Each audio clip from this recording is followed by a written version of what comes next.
Live on the Zone, September 14th, Canelo versus Berlanga. A legendary boxing rivalry, Mexico against Puerto Rico. You're gonna feel so much pain. Canelo has been destructive through the division, with win after win after win. You will see.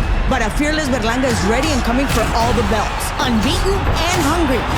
On Mexican Independence Weekend, Canelo versus Berlanga, September 14th, live on The Zone with English and Spanish commentary. Buy now at thezone.com.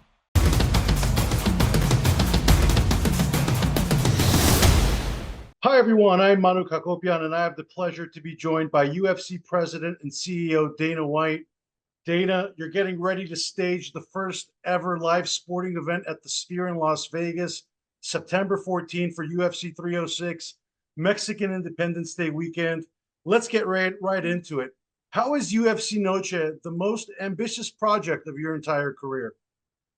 I don't know if it was the most ambitious. I would call going through COVID the most ambitious project of my career, but this is definitely number two. So Tom Brady hit me up and asked me if I wanted to go see you two at the Sphere. And I said, when is? He said, this weekend. So I said, yes, we go there. I'm sitting there halfway through the show. I'm blown away. And I'm realizing that the Sphere is the star of the show, right? So what happened? Have you been yet? Not yet. Planning on it, though. So you sit back in your seats and you're taking in the whole show, you know, and you're listening to this music that you love and that you're like, I'm going to the Eagles right after our event. The Eagles are there, so I'm going to see the Eagles there after. And every once in a while you go like this and you'll look over and look at the band, you know what I mean? But the Sphere is the star of the show. And I'm like, this would be badass to pull off a sporting event here. Plus, I heard all the talk of people saying it couldn't be done. So I called my head of production, Craig Borsari, and I said, listen, I don't know what you're doing next weekend, but cancel it. You're coming to the Sphere to watch you too. Bring the team. I want to figure this out. And that night, I walked around with James Dolan, and he showed me all around, you know, the different things that the Sphere could do and what was happening. And literally that night, I made up my mind that I was going to do this. Obviously, an incredible undertaking. We've seen you hint bits and pieces of it throughout the promotion leading up to it. You know, and it's taking place on Mexican Independence Day weekend, a date that is historically dominated by boxing. You know, you're going up against Canelo Alvarez's fight against Edgar Berlanga across the street. Canelo said he likes the competition, though. Turki Al-Sheikh said UFC is going to eat up Canelo's event. How confident are you that you can beat Canelo in boxing moving forward and turn the tentpole fight date into UFC's night? Well, it's not even that I was looking to compete or hurt Canelo in any way, shape, or form. I respect Canelo as a fighter and as a person. I've met him, super nice guy. I got no beef with him. I got no beef with Al Heyman. Good for Al. Al went in and stole the date for me. You know, fair and square. I blame MGM for that, not them.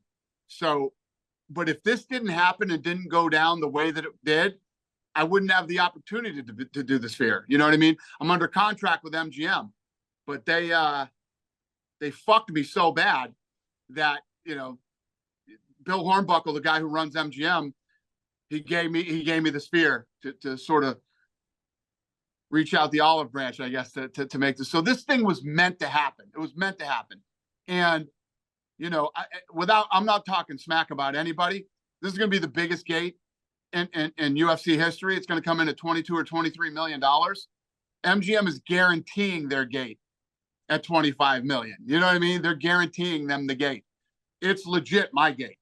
And I'm sure Canelo is going to do fine, and he's going to make money, and we're going to do our thing, and we'll do it on the same night. And, you know, the Mexican people, not all Mexican people are fans of UFC yet. You know, they still have a lot of boxing fans. So I'm sure, you know, to have that same night, it's good for everybody.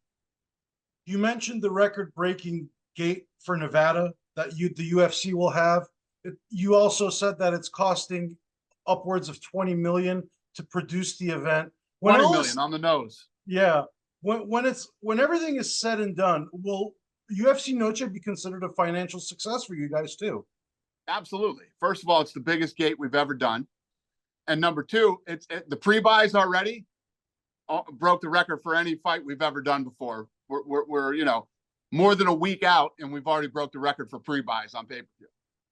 That leads me right into my next question. The main event, Sean O'Malley defending the title against Merab Dvalishvili. Do you also believe that having the more competitive fight could beat Canelo on pay-per-view? Well, I mean, the whole card is awesome. You know, the main event, the co-main event, the trilogy between, you know, Alexa Grasso, Mexican-born, taking on who many believe is, you know, one of the two baddest fighters in the female division of all time. You got her and Amanda Nunes. You know what I mean? Are the two. There was a debate for a long time who was the GOAT, her or Amanda, taking on Alexa, Ortega versus Lopez, Zellhuber, the whole card. We put together fights that night that we know will deliver and sort of make the entire night with everything that's going on even more special. You've long said it's going to be the love letter to Mexico. You've obviously have been putting on a card dominated by Mexicans, Mexican Americans. You know, there's a fellow Mexican American who last night, Oscar De La Hoya, said he's coming to the UFC Noche, UFC 306 fight instead of the Canelo fight. Is his gesture enough to repair your relationship with him? And do you have some good seats set aside for him already? That's the first I've heard of it. Okay, that's the first I've heard of him coming to the event. Oscar and I haven't talked in a very long time. I don't know if he's part of Sheikh Turkey's, you know, seats, but yeah, no. You know, that's Oscar being Oscar, coming out to shit on Canelo. You know what I mean?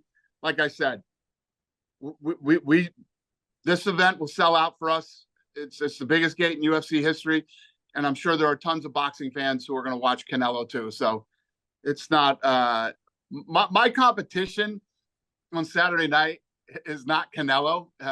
You know, this is a me versus MGM thing. It's not even about Canelo.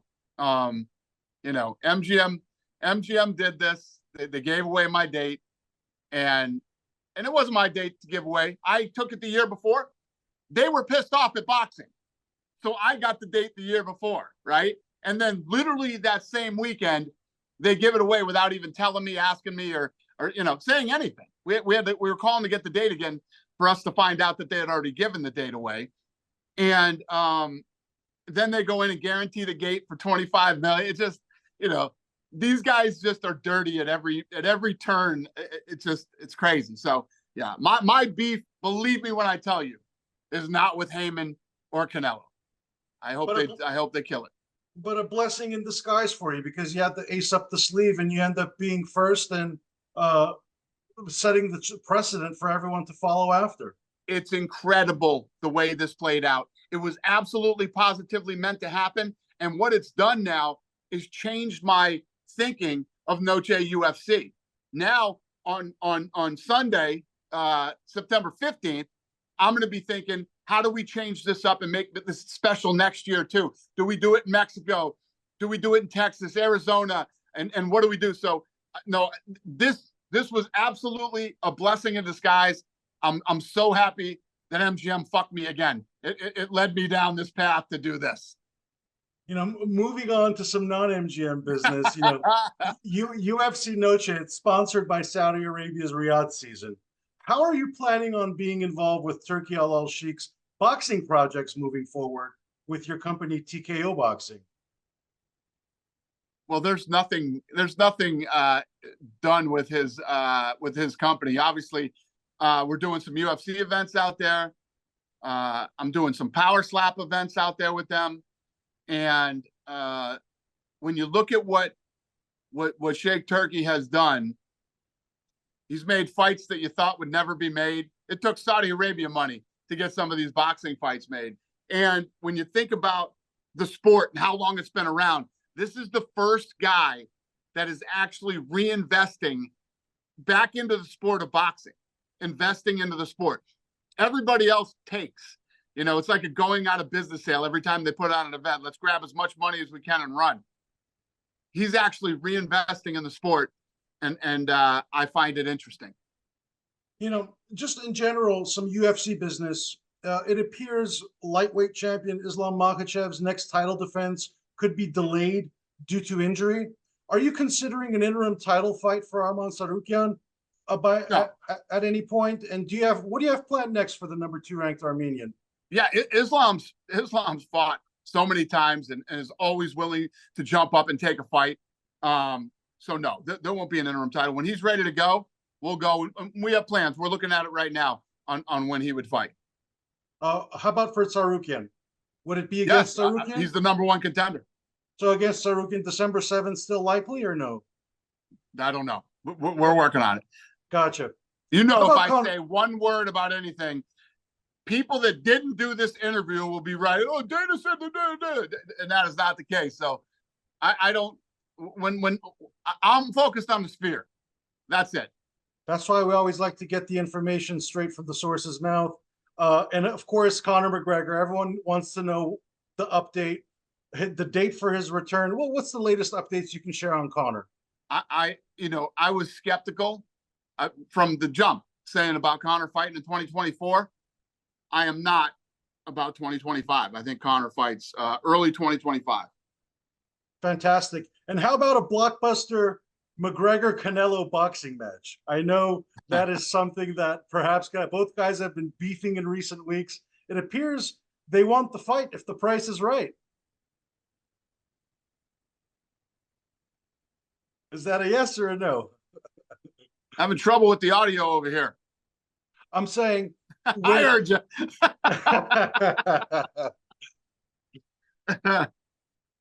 Could be big business, Dana. We'll bookmark that one for 2025. Yeah, but let's put a pin in that. Let's talk about the next Irish fighter you're all in on, Callum Walsh. I had a chance to connect with him earlier this week and at the Wildcard Gym in Hollywood with Tom Loeffler as well, too. He's obviously fighting in Dublin, September 20, UFC Fight Pass.